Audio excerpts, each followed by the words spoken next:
Imagine acordar e ver sua cidade sendo engolida pelas chamas. Crianças chorando, mães sendo arrastadas como prisioneiras, soldados quebrando portas, queimando casas, saqueando o templo mais sagrado da terra. O chão de Jerusalém foi pintado com sangue. E tudo isso foi ordenado por um único homem, Nabucodonosor, o rei que transformou a cidade de Deus em cinzas. Mas será que essa história é só uma lembrança distante? Ou existe um alerta escondido que fala diretamente com você hoje? Fica comigo até o final, porque entender o que realmente aconteceu em Jerusalém pode abrir seus olhos para algo muito maior que está acontecendo no nosso tempo. E se esse tipo de conteúdo mexe com você, clica no like e se inscreve agora. Assim o YouTube entende que você quer continuar descobrindo as partes mais chocantes e transformadoras da Bíblia que ninguém te contou. Tudo começou bem antes da destruição. Jerusalém era uma cidade abençoada, cercada de muros altos e protegida por uma promessa divina. Mas por trás da aparência religiosa, havia podridão espiritual. Os reis de Judá haviam se afastado completamente da vontade de Deus. O povo mergulhou em idolatria, corrupção e alianças políticas que pareciam vantajosas, mas ignoravam completamente a direção do céu. Jeremias, o profeta, gritava dia após dia: arrependam-se, o juízo vem, mas ninguém ouvia. Chamaram ele de louco, cuspiram nele, prenderam ele. A verdade virou piada, e quando a verdade vira piada, o colapso é só questão de tempo. Foi aí que apareceu Nabucodonosor, um rei pagão, ambicioso, sedento por domínio. Ele não era apenas um imperador, era um instrumento. A Babilônia crescia como uma fera, invadiu Jerusalém pela primeira vez e apenas colocou o povo sob domínio. Ainda houve misericórdia. Mas o povo não entendeu. Continuaram brincando com a fé, confiando em seus muros e em alianças com o Egito. A segunda invasão foi mais severa. Tesouros do templo foram levados, jovens foram deportados, entre eles Daniel e seus amigos. E ainda assim, os reis de Judá desafiaram a Babilônia. Foi a última gota. Nabucodonosor decidiu apagar Jerusalém do mapa. A terceira invasão foi o inferno na terra. Nabucodonosor cercou a cidade. A comida acabou. A água escasseou. Pessoas comiam couro, animais mortos, até os próprios filhos. A fome desfigurava os rostos. Os exércitos de Judá já estavam derrotados antes mesmo da batalha final. Quando os babilônios invadiram, foi uma chacina. Eles destruíram os muros, incendiaram casas, massacraram famílias. E o pior, entraram no templo do Senhor, o lugar mais sagrado para os judeus, e o queimaram até virar cinzas. O altar foi profanado, os utensílios sagrados roubados, o sangue dos sacerdotes escorria pelos degraus. Nem as crianças foram poupadas. O que Nabucodonosor fez não foi apenas uma guerra, foi uma sentença. Mas por que Deus permitiria algo tão brutal? A resposta está nas páginas que poucos leem com atenção. O povo de Judá escolheu se afastar, preferiu deuses de pedra, alianças com reis humanos, orgulho em vez de obediência. A destruição de Jerusalém não foi só um ato de violência, foi uma consequência. O próprio Deus, por meio dos profetas, avisou dezenas de vezes, mas quando a graça é rejeitada, resta o juízo. Nabucodonosor foi apenas a ferramenta de uma correção que já havia sido decretada. E mesmo assim, em meio a tanta dor, havia propósito. Deus não queria destruir por destruir. Ele queria quebrar o orgulho para depois reconstruir. E foi exatamente isso que aconteceu, anos depois, com o retorno dos judeus do cativeiro. Mas primeiro, era preciso passar pelo fogo. Essa história tem mais a ver com você do que imagina. Quantas vezes ignoramos os sinais?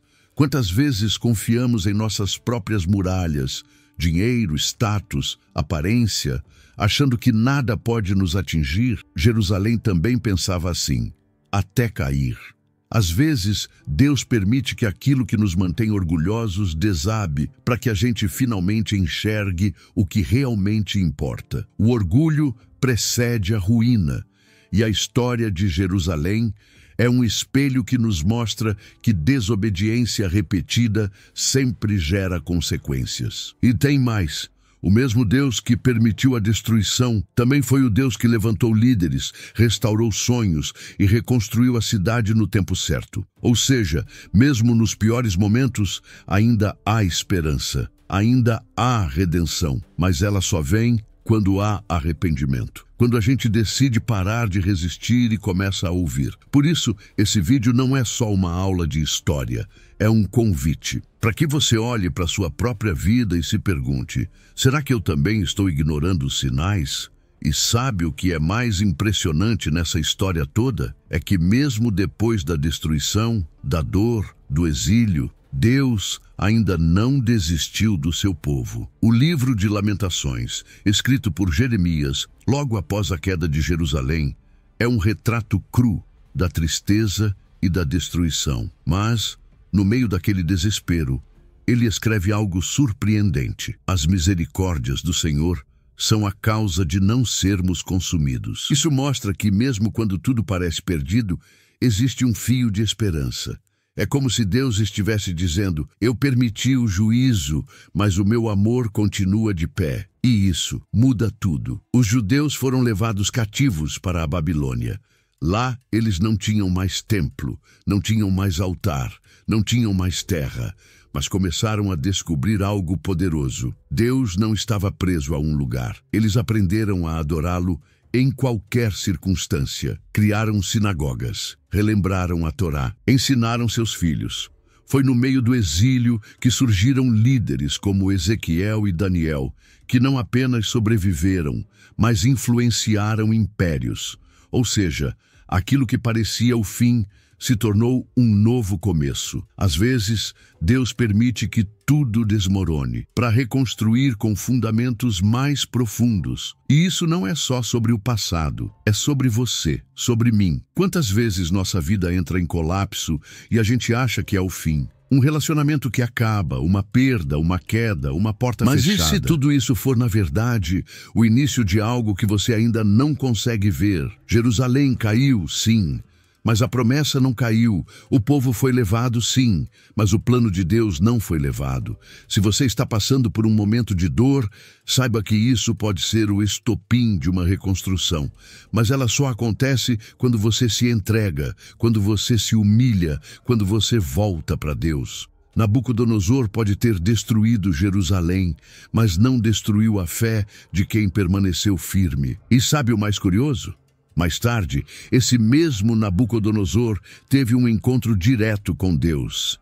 Isso está registrado no livro de Daniel. Ele viu com os próprios olhos o poder do Altíssimo. Foi humilhado, perdeu a sanidade, comeu capim como animal, mas no fim reconheceu que só o Senhor é Deus. Ou seja, até mesmo o destruidor foi alcançado. Isso nos ensina que ninguém está fora do alcance da graça, nem quem caiu, nem quem causou a queda. A pergunta é: qual papel você está desempenhando nessa geração? O dos que ignoram os avisos, ou dos que ouvem, se arrependem e voltam? O dos que estão confiando em muros e status? Ou daqueles que se ajoelham antes da tragédia? Porque a verdade é que, como aconteceu com Jerusalém, estamos vivendo tempos perigosos. A humanidade caminha para um colapso espiritual. E quem não estiver atento aos sinais vai repetir os mesmos erros. Por isso, essa história não é só uma narrativa antiga, é um alerta vivo, um lembrete de que o tempo da graça não é eterno e que o momento de se alinhar com a verdade é agora. Talvez hoje você esteja sentindo que sua vida está como Jerusalém, cercada, em ruínas, sem saída. Mas ouve isso, Deus ainda está de pé e Ele ainda chama. Jeremias, mesmo vendo tudo desmoronar, disse: bom é o Senhor para os que esperam por Ele. Então espere, clame, reconstrua, porque a glória da segunda casa pode ser maior do que a da primeira. O que foi destruído pode ser restaurado. E quando a restauração vem de Deus, ela é mais firme, mais verdadeira, mais eterna. E se você prestar atenção, toda essa história não é apenas sobre destruição, é sobre reconstrução, é sobre transformação, porque a queda de Jerusalém marcou o fim de um ciclo de desobediência, mas também o início de um novo tempo, onde o povo finalmente começou a ouvir, refletir e mudar. Deus não permite a dor à toa. Toda dor tem propósito. Toda perda, quando entregue nas mãos certas, vira aprendizado. E todo juízo que Ele permite tem como objetivo final a restauração. É assim com cidades, é assim com nações, é assim com pessoas. Às vezes, é preciso que o templo que construímos com vaidade desabe, para que Deus construa algo novo com alicerces eternos. E isso exige humildade, exige reconhecer que erramos, exige parar de culpar os outros, parar de repetir padrões e começar a tomar decisões conscientes. Foi isso que os exilados aprenderam na Babilônia. Eles perderam tudo, mas reencontraram a essência. Perderam os muros, mas acharam a palavra. E ali, longe de casa, redescobriram que Deus nunca esteve preso a um lugar físico. Ele sempre esteve perto, esperando ser levado a sério. E talvez seja essa a grande virada da sua vida também. Talvez você esteja passando por perdas, silêncios, quedas, não porque Deus te abandonou, mas porque Ele está te reposicionando, tirando o que te distraía, derrubando o que te afastava. Não é punição, é processo. E se você entender isso, vai perceber que a destruição de Jerusalém não foi o fim, foi o começo de um reencontro com a verdade, um reencontro com o que realmente importa. Por isso, hoje, você tem uma escolha: ouvir ou ignorar, se arrepender ou seguir no mesmo caminho, confiar nos muros ou confiar em Deus. Essa é a sua Jerusalém, esse é o seu momento. A pergunta é, o que você vai fazer com ele? E enquanto você reflete sobre tudo isso, deixa eu te contar um último detalhe que pouca gente comenta, mas que revela o quanto essa história é atual. Quando Jerusalém foi destruída, muitos pensaram que a fé tinha acabado. Afinal, sem templo, sem altar, sem sacrifícios, o que restava? Mas foi justamente ali, no exílio, que surgiu um novo tipo de fé, mais íntima, mais consciente, mais profunda. O povo deixou de apenas seguir rituais e passou a buscar relacionamento. O exílio gerou um tipo de adoração que não dependia mais de paredes, mas de convicção. E isso tem tudo a ver com o tempo que vivemos. Quantas vezes colocamos nossa fé em lugares, em líderes, em estruturas? E quando essas coisas caem, a gente desmorona junto. Mas e se tudo isso estiver caindo, não para te destruir, mas para te libertar? Para que a sua fé finalmente não dependa de circunstâncias, mas da verdade que habita em você. Jerusalém caiu, sim, mas a fé, a verdadeira fé, se fortaleceu. Porque Deus não estava mais apenas no templo de pedras. Ele queria habitar em corações vivos. Esse é o recado mais forte dessa história. Que quando tudo ao seu redor parecer perdido, quando os muros da segurança caírem, quando as certezas forem abaladas, você possa lembrar que a ruína pode ser a chance perfeita para algo novo nascer. Deus não terminou com você. O mesmo que permitiu a queda está pronto para levantar. O mesmo que calou os falsos profetas está levantando novas vozes. O mesmo que permitiu o exílio está preparando o retorno. Mas para isso, você precisa dar um passo, precisa responder ao chamado. Talvez o seu Nabucodonosor hoje seja uma crise, uma perda, um momento de solidão. Mas isso não veio para te destruir, veio para te despertar. Então não desperdice esse momento. A história está gritando com você agora. Volte enquanto é tempo. Reconstrua o que foi quebrado. Volte para o seu propósito. E se essa mensagem falou com você até aqui, não sai sem fazer parte daquilo que estamos construindo aqui. Se inscreve no canal, ativa o sininho e deixa seu like. Isso não é só para ajudar o vídeo. É para que mais pessoas encontrem esse conteúdo no meio de tanta distração vazia que tem por aí. Aqui, a gente entrega o que realmente transforma. Nos próximos vídeos, a gente vai mergulhar em outras histórias bíblicas que foram distorcidas, ignoradas ou escondidas, e revelar o que elas têm a ver com o mundo que estamos vivendo agora. Então fica com a gente, porque ainda tem muita coisa forte vindo por aí. E para encerrar, lembra disso, Jerusalém caiu por fora, porque já estava corrompida por dentro. Mas quando o interior foi curado, a cidade foi restaurada. Que essa cura comece em você, que essa restauração comece hoje. Nos vemos no próximo vídeo.